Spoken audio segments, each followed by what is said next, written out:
Hey everyone, how's it going? It is I, the real Randy Chavez, and coming at you today with a Veve Omi update video. Guys, if you're new, welcome. If not, welcome back. I love y'all. Everyone say hello to Dashi. Hello, Dashi. Commenting, liking, subscribing is a free way to help support the channel. Non-free ways are Patreon and smashing that thanks button down below.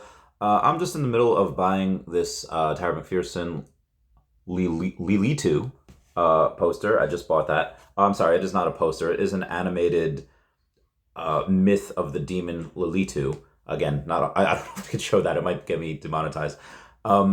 So why I decided to buy that and get another set is because it's $41. It's another set. I'm going to try to get as many as I can. One of the sets that I think I can get possibly this weekend is the Obi-Wan Kenobi set. I don't think it will be cheap. I'm pretty sure that will be hundreds of dollars. And I'm pretty sure most of these will actually go above retail. Why? Because there's not a lot. Unlike Darth Vader and unlike Boba Fett, it's not Obi-Wan in 3 different poses. It's Obi-Wan and 2 other people. So there's actually only 4,088 of Obi-Wan. So because there's only so few, I could picture him probably going for $150, $200. Again, there's only one of him, and you don't have his particular lightsaber. You have Ahsoka Tano, you have Kylo Ren, you have Mace Windu, you have Yoda, and then the Skywalker one. So you don't have his. You don't have Vader's. So it seems to me like all the characters that are coming out, like his, you happen to have, and I guess like Reva as well, kind of that double-bladed one that can spin. This is a blind box, so it is $60 per one, but it seems like the Darth Vader characters that we're getting, we don't have their lightsabers for. So I would think for Ahsoka Tano, for Yoda, any of the Skywalkers, you would happen to have their character without their particular lightsaber. So hopefully more to come on that in the future. For those that don't know, Reva is from the Obi-Wan series. She's a really good actress. Forget who plays her. She's also from the Queen's Gambit. She was the main character's kind of best friend in there. But she is, as far as the lore is concerned, she was a Jedi Padawan learner. She survived Order 66 as an Inquisitor. She wears the sleek armor of the Secret Order and brandishes a unique lightsaber that can be split into 2 to maximize her lethality. Since we don't see her in any of the later movies, I don't think she's going to survive the next few years, but she could have a very big part to play. I don't even know if she survived the Obi-Wan series. I actually forgot. Speaking of forgettable things, Manitoban, I did a straight Google. I barely remember this person. It was a fearsome mercenary seen in the hit series Obi-Wan Kenobi on Disney+. There is 0 that you could find on Google. I Google it's Star Wars, and they say Manitoba Star Wars. So this is a very, very forgettable character. Why are they doing him? I think because he's probably going to have more to play and a bigger role in the next series, in whatever the next one is that they do.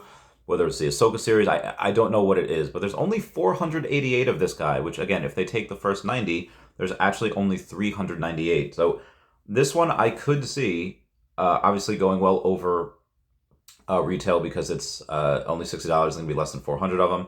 The other one, Reva, technically it's only going to be 998 of her because, again, they're going to keep 90 of them. And again, a pretty cool character. Pretty cool double-bladed swords there. But yeah, for the most part, the character was a little unlikable. You kind of like to hate her, but wickedly good actress. And then Obi-Wan, obviously, you're only going to have 3,098 because, again, they take 90. I could picture, 1,000's not that much for Reva. So I could picture all these actually going above retail. And, long live the bear market where they've gone down on a bunch of these. If we were still like we were in January and they were popping, they would have done a larger mint size, and now they're not. So these will not be down here forever. These prices at some point will level off, and they will shoot up. Not financial advice. But there has been some speculation on where Star Wars and even Veve could wind up being ownership-wise, and I will go and explain that second half of the video here. There's an article written the other day by TheWrap.com saying why Bob Iger's ultimate power move may be selling Disney to Apple. Now, the Disney CEO Bob Iger has regained the keys to the Magic Kingdom less than 3 years after his chosen successor, Bob Chapek, took over. We don't talk about Chapek. Insiders suspect they know how the beloved executive will find a new way to go out on top during his final 2-year stint. He's going to sell the company, end quote. One Disney insider who has worked for Iger predicted, quote, "This is the pinnacle deal for the ultimate dealmaker," end quote. Leading a deal with Apple or some other mega buyer would also cement Iger's legacy. I think he'd welcome it. He'd be the last CEO of Disney, a former top Disney executive told The Wrap. So very similar to Captain Jack Sparrow saying like, "Oh, Captain Jack Sparrow, the last pirate out there. That was a nice ring to it, doesn't it? Similar to Jack Sparrow being the last pirate out there, as what he had hypothesized, Bob Iger being the last CEO of Disney would be pretty epic. And he says, noting that the two companies have similar branding identities and could benefit from a merger, acquisitions are in Iger's DNA. Under his leadership, Disney went on nearly $100 billion shopping spree to buy animation giant Pixar in 2006, superhero juggernaut Marvel in 2009, Star Wars powered by Lucasfilm in 2012, and Rupert Murdoch's 21st Century Fox in 2019. But there was one acquisition he's publicly lamented as a transformational deal that got away in combination with a tech powerhouse Apple. Again, there has been a lot of speculation that that Disney was going to try to buy Veve beforehand. I made videos saying that would not make sense because of all the issues that Veve has had in the past, where they were played by box, where they didn't have cash out. There was a lot of they had a lot of growing pains, and obviously we could tell where they would come out on the other side. That is this being a multi-billion-dollar company, and now it would make sense for Bob Iger to be like, okay, you're here legit. It's basically similar to them saying like, any company going in the S&P 500. Oh, that means you've had 4 quarters of growth, and you've had 4 quarters of being positive and not negative. Now that I think Veve has done something similar, in which they are very, very cash positive, new deals coming out every couple months that they announce. They sign new deals every month. Not all of them get announced every month. Some of them get announced a little bit, and some announcements are a little bit more epic than others, like the reveal of the Lamborghini. But anyway, I digress. We're moving on. In Iger's 2019 autobiography, The Ride of a Lifetime, the executive wrote chapters about his friendship with Steve Jobs. He and his wife, Willow Bay, were close friends with Steve and Laureen Powell. Jobs, even spending holidays together and vacationing in Hawaii.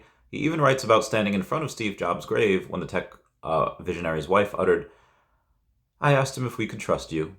And Steve said, "I love that guy." Iger responds that the feeling was mutual. Yes, there are caveats, chief among them that Jobs died in 2011, and Disney is a big pill to swallow with a $180 billion market cap valuation that would easily soar to over $200 billion premium if the studio were to be acquired. A deal of that size is likely to draw stiff antitrust resistance at a moment when regulators have stepped up efforts to block other recently proposed media megadeals. Paramount Global this week did scrap the $2 billion sale of its Simon & Schuster division to book publishing giant Penguin Random House after a federal judge blocked the deal, while European regulators have launched a probe of Microsoft's $69 million offer to purchase gaming giant Activision Blizzard. Everyone comment nice down below for the 69. Apple CEO Tim Cook, known to be a safe player with relatively few acquisitions under his leadership, might have given Wall Street a big hint in April. During a call with investors, Cook said he would not rule out acquiring a large company and that the main drive was to secure strong intellectual property and big names. There is no other company that you would want to acquire outside of Disney. At least, maybe another company that would have Disney. I mean, after all, Apple's terms of service was written to make sure that Veve's NFTs were conspicuously absent in their 30% tax. And also, what other company has all this amazing IP that you could get for a fraction of the price of Disney? Disney, $180 billion, maybe you'd have to pay $200 billion.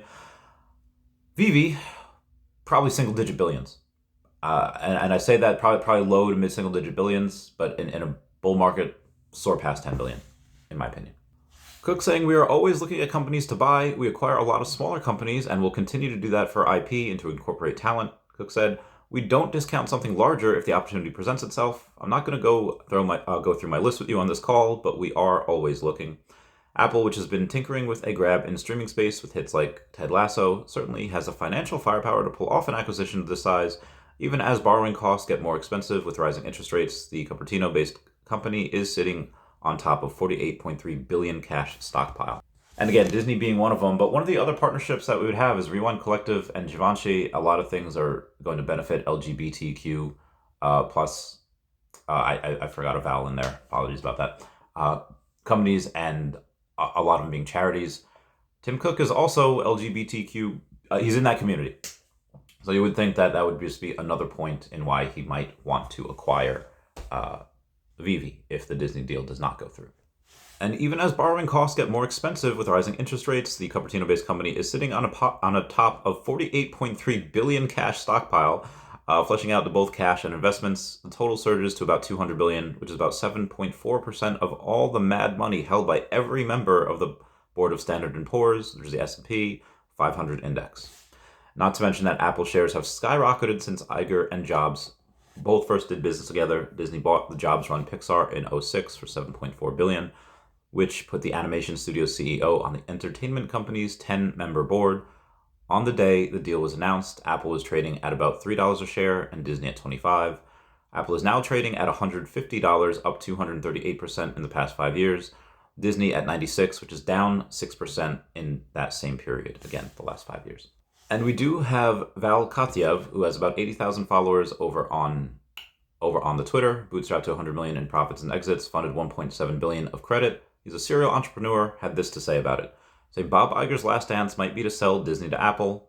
Apple's worth 2.4 trillion to 13x Disney's 180 billion. Together, they'd be an unbeatable ecosystem with 1/5 of the Earth's population as customers. Here's why. It's a thread on it. Saying Apple and Disney have been friends forever. Steve Jobs loved Bob Iger in business and in life, and both companies are equal parts creative and dominant in their respective industries. Disney's market cap is 180 billion. Apple's 2.4 trillion. Apple also, as we just went over, has about 50 billion in cash reserves. Even with the 50% premium, it would only cost about 1/18 of its stock. Together, they can make much more because asset number one, Disney Plus. Disney Plus has about 164 million subscribers. Plus, its Indian property Wholestar has 45 million subscribers. India's most popular streaming service is ahead of Netflix. Exclusive streaming rights to cricket and many Hindi shows, poised to dominate a market of 1.4 billion people. And again, even if this deal does not go through, Disney decides to say, hey, we need to make a little bit more money. How do we do that? Via our NFTs, via advertising to everyone, which is about, 200 million people on the Disney Plus Hotstar. You're looking at about, even if 10% of them, which is not a lot, or let's say 1% of that 200 million people is 2 million people getting on the Veve app right away. And what do they do? What does Veve do very best, similar as Walmart? They will go, and if you don't have one thing that you're looking for, there are 1,000 other things that you can have. Asset number two is Hulu. With 45 million subscribers, Hulu's content and reach could revive Apple's TV lackluster growth. Hulu's content, when distributed with Apple, 10x reach could make billions. Asset number three is ESPN and sports content, something that Veve will get into within the next year as well. This year, Apple announced $2.5 billion 10-year deal with Major League Soccer as the exclusive streaming platform. The ESPN sports ecosystem might be of much more interest to Apple. Asset number four is ABC, National Geographic, and FX. News and broadcast are especially hard for Apple to win. With these, Apple TV streaming platform could become the most complete offering on the market today. Sorry, Netflix. Asset number five is Marvel, Pixar, and Lucasfilm. Marvel Cinematic Universe, Star Wars, and Pixar's movies, plus merchandise business is massive, could be the beginning of the Appleverse, also homecoming of Steve Jobs' legacy's Pixar. So Apple would definitely want to get into the metaverse business, and because Disney had already filed for their Disneyverse, which may or may not be interoperable, probably interoperable with Veve's Veveverse, could help be one and the same if we really go crazy speculative on it. Again, Veveverse is its own separate company outside of Veve, so I don't know if Disney would have to do a new deal with the Veveverse and say or it should, because it's still under the Akomi brand, they might be fine with the old agreement. Speaking of metaverse, asset number six for this would be Apple's metaverse. Apple is rumored to bring out its VR and AR glasses. To create an immersive metaverse experience, they'd need a whole ecosystem of content, games, and application on these devices. Asset 7 is gaming. Disney shut its gaming studio down in 2016. Today, they only do licensed characters. Again, why? They are not good at making video games. This is why I am very, very, very bullish on their partnership with Veve. That is doing their own metaverse. That is, I think that they'll have a very, very close relationship. Anyway. But Apple has a gaming service called Apple Arcade, with Microsoft and Sony building gaming catalogs of their own. Again, not small amounts, $69 billion worth. Apple can take a serious jump ahead if it owns Disney characters. Number 8, parks and resorts. This one is versatile offering, running resorts, cruises, parks, and spas.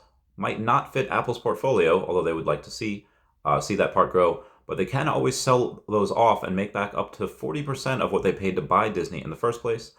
Apple doesn't do large acquisitions, but most companies don't present a natural synergy with Apple the way Disney does. And that was it.